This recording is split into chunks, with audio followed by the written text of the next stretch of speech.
Military change rarely announces itself. It does not always arrive with explosions. It does not always come with headlines. And it almost never declares itself in advance. Real change happens in configuration, in placement, in structure, in systems.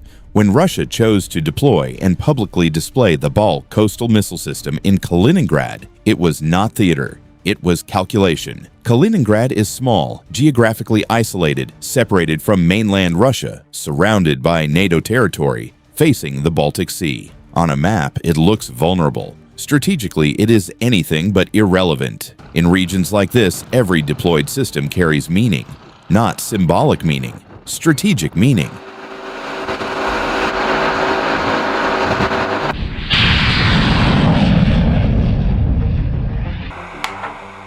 Russia possesses more dramatic systems, faster missiles, heavier payloads, hypersonic platforms. Yet what was shown here was bal. Why? Because bal is not about spectacle. It is about reliability. It carries the Kh-35 anti-ship missile, subsonic, sea-skimming, designed to fly low along the surface of the water. It is not the most revolutionary weapon on paper, but it is operationally mature, and maturity matters. Modern military credibility is built not on prototypes, but on systems that can function consistently under pressure. Russia was not showcasing ambition, it was demonstrating readiness.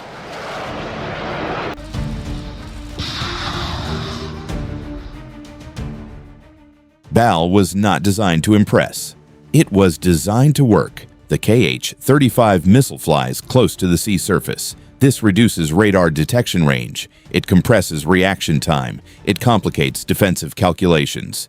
In naval warfare, seconds matter. Even advanced warships rely on detection windows. Shorten that window, and you increase uncertainty. Russia understands something fundamental. Victory is not always about overwhelming force. Often, it is about increasing probability. Probability of penetration, probability of confusion, probability of hesitation. Bal reflects a disciplined design philosophy, not excessive, not extravagant, not economically unsustainable, functional. And function, when consistent, becomes power.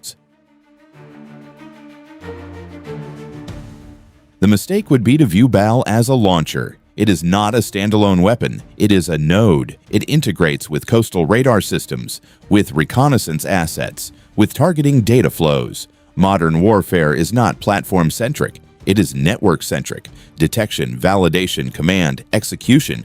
The shorter the decision chain, the greater the operational impact. Russia's modernization over the past 2 decades has focused increasingly on integration, not just replacing equipment, but connecting it. Bal fits into that architecture. It is not revolutionary alone. It is powerful as part of a system.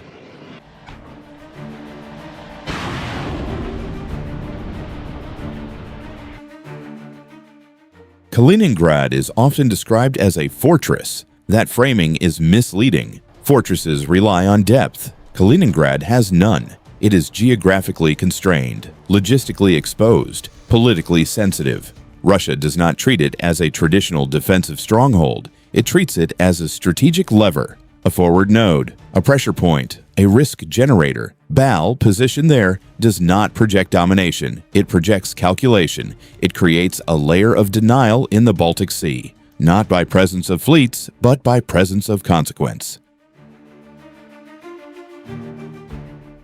The broader concept is known as anti-access/area denial. But for Russia, this is not academic terminology. It is strategic necessity. Russia does not seek to mirror NATO ship for ship. It does not aim to outbuild the United States Navy. Instead, it asks a different question. How do you raise the cost of approach?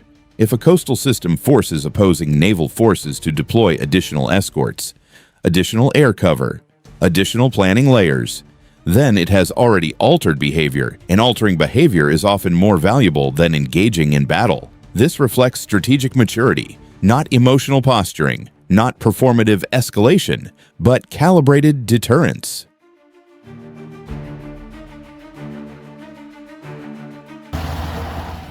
Deterrence operates in the mind. Once a system is visible, known, mapped, and simulated, it begins to function before a missile is ever launched. Naval planners account for its range. Operational routes are reconsidered. Risk matrices are recalculated. This is strategic influence without direct confrontation. Russia has demonstrated that credible presence can substitute for constant escalation. It is a quieter form of power, but no less effective.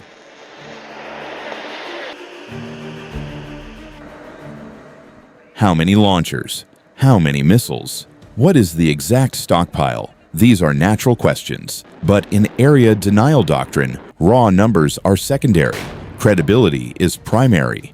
A limited number of integrated, mobile, networked systems can generate disproportionate strategic weight. Russia does not require overwhelming numerical superiority in Kaliningrad. It requires enough capability to ensure that any approach carries measurable risk, and measurable risk shapes decision-making.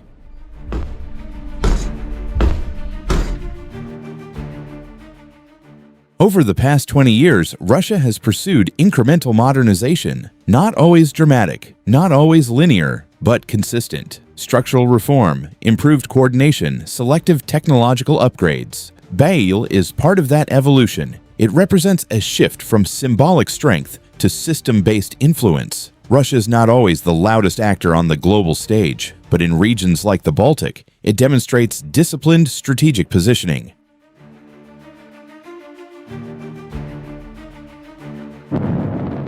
The modern world often associates power with visibility, aircraft carriers, massive naval formations, large-scale exercises. Yet there is another form of power, concentrated, regional, cost-efficient. Kaliningrad illustrates this alternative model: small territory, large strategic impact. Through systems like the bal coastal missile system, Russia transforms geographic limitation into leverage. Not global dominance, but regional control of risk.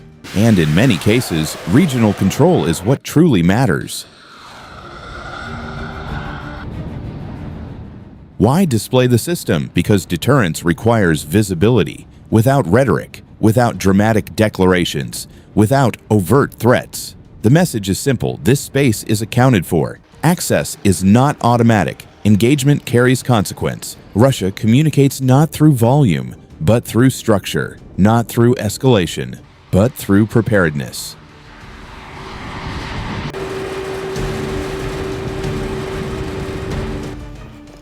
Ultimately, systems like bal in Kaliningrad are not about missiles. They are about strategic thinking, about how a state reads geography, assesses economic constraints, and adapts accordingly. Is this dominance or deterrence? Is it escalation or controlled stability? The answer depends on perspective, and perspective requires analysis. This channel is dedicated to that analysis, not emotional alignment, not simplified narratives, not propaganda, but structured examination of how power actually operates. If you value serious geopolitical discussion, measured, disciplined, and grounded in strategy, consider subscribing. Like the video if you believe complex topics deserve thoughtful breakdowns. And most importantly, share your perspective in the comments. Constructive disagreement strengthens discussion. One final clarification: this video is created strictly for analytical and educational purposes. It does not promote violence. It does not endorse armed conflict. It does not advocate escalation. Examining military systems is not the same as supporting war. Understanding power is not the same as celebrating destruction. Thank you for watching. We will continue to analyze global strategy calmly, critically, and with intellectual rigor. I'll see you in the next analysis.